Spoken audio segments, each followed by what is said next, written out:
Kolkata night রাইডার্সকে ৮ উইকেটে হারিয়ে এই সিজনের প্রথম জয় তুলে নিল কিন্তু মুম্বাই ইন্ডিয়ান্স।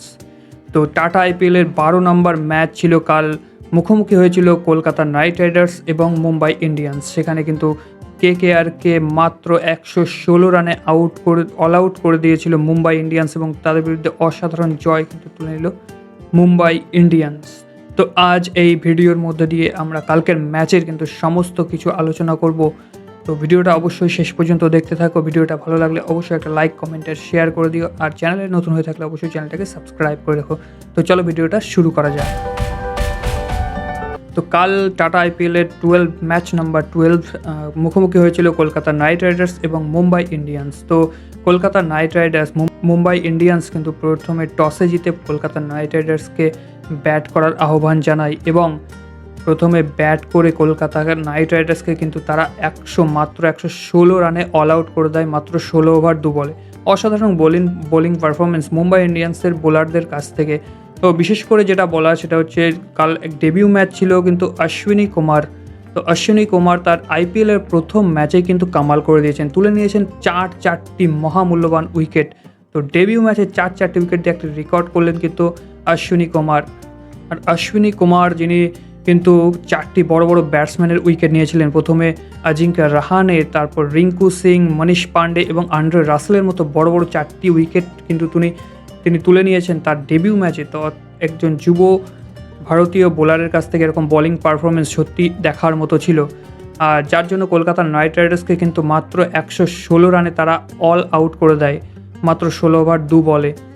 তো জবাবে ব্যাট করতে নেমে মুম্বাই ইন্ডিয়ান্সের ব্যাটসম্যানরা মাত্র ১২ ওভার ৫ বলে কিন্তু তার জেতার জন্য যে রান সেটি সংগ্রহ করে নেয়। মাত্র ২ উইকেট হারিয়ে ১২১ রান তারা করে ফেলে।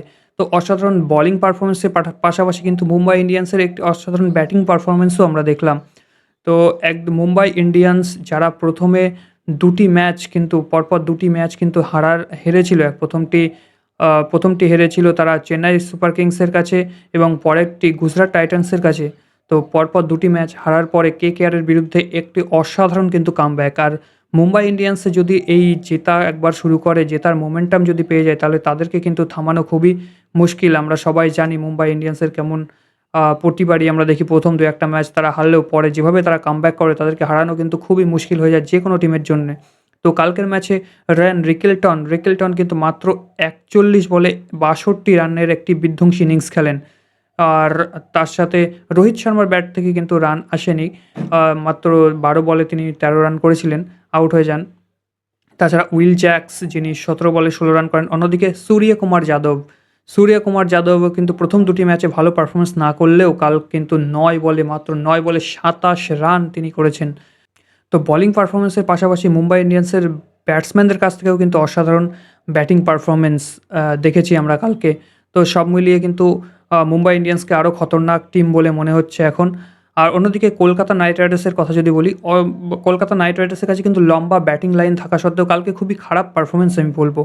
তবে কলকাতা নাইট রাইডার্স এর আগে দুটি ম্যাচ খেলেছে, একটিতে জিতেছে, একটি ম্যাচ হেরেছে, আর কালকেও হার। তো সুতরাং কলকাতা নাইট রাইডার্স টোটাল ৩টি ম্যাচে কিন্তু একটাই জিত এখনও পর্যন্ত পেয়েছে। তো কলকাতা নাইট রাইডার্সের টিম কিন্তু অসাধারণ, যেমন বোলিং লাইন আপ আছে সেমনি অনেক লম্বা ব্যাটিং লাইন আপ। সবচেয়ে লম্বা ব্যাটিং লাইন আপ যদি আমি বলি তাহলে কিন্তু কেকেআরের কাছেই আছে। যেমন ধরুন রাহানে থেকে শুরু করে Ajinkya Rahane, Quinton de Kock, Raghuvanshi, Venkatesh Iyer, Rinku Singh, Andre Russell, তো অনেক লম্বা, রমনদীপ সিং, অনেক লম্বা ব্যাটিং লাইন আপ। সুনীল নারিনের মতো ব্যাটসম্যানরাও রয়েছে সেখানে কলকাতা নাইট রাইডার্সের কাছে কিন্তু কালকে একটি খারাপ পারফরমেন্সই আমি বলবো, কারণ যেখানে এত লম্বা ব্যাটিং লাইন আপ একটু ধরে খেললেই প্রতিটা ম্যাচে ২০০-২৫০ রানের টার্গেট নিয়ে খেললে তো হবে না, ম্যাচের পজিশন অনুযায়ী খেলা উচিত ছিল কাল। তো সবাই এসেই শুধু বাউন্ডারি আর ওভার বাউন্ডারি মারার চিন্তাভাবনা করলে তো এরকমই খারাপ পারফরমেন্স হবে। তো আর যেটা পরের ম্যাচগুলোতে হয়তো তারা সেটা সংশোধন অবশ্যই করবেন তার ব্যাটসম্যানরা অবশ্যই, আর ভালো পারফরমেন্স দেখতে পাবো আমরা কেকেআরের ব্যাটসম্যানদের কাছ থেকে। তো কেকেআরের টিমও কিন্তু অসাধারণ, কালকে তারা হেরেছে মুম্বাই ইন্ডিয়ান্সের কাছে। তো দেখা যাক পরের ম্যাচগুলোতে তারা কীভাবে কামব্যাক করে। অন্যদিকে মুম্বাই ইন্ডিয়ান্স কিন্তু তাদের কামব্যাক অবশ্যই করে ফেলে দিয়েছে। আর মুম্বাই ইন্ডিয়ান্সের এরকমভাবে একবার শুরু করলে জেতার মোমেন্টাম যদি তারা পেয়ে যায় তাদেরকে কিন্তু থামানো অবশ্যই মুশকিল হবে। তো তোমরা কোন টিমের সাপোর্টার? অবশ্যই কেকেআর নাকি মুম্বাই ইন্ডিয়ান্স কাল কাকে সাপোর্ট করেছিলে? ম্যাচ দেখে তোমাদের কেমন লাগলো? অবশ্যই কিন্তু কমেন্টে তোমরা বলবে। আর ভিডিওটা ভালো লাগলে অবশ্যই ভিডিওটাতে একটা লাইক, কমেন্ট আর শেয়ার করে দিও। আর চ্যানেলে নতুন থাকলে অবশ্যই চ্যানেলটাকে সাবস্ক্রাইব করে রেখো। প্রতিটা ম্যাচের এরকম ভিডিও তোমরা সবার আগে পেতে বাংলাতে অবশ্যই চ্যানেলটা সাবস্ক্রাইব করে রেখো। তো চলো দেখা হচ্ছে পরের ভিডিওতে।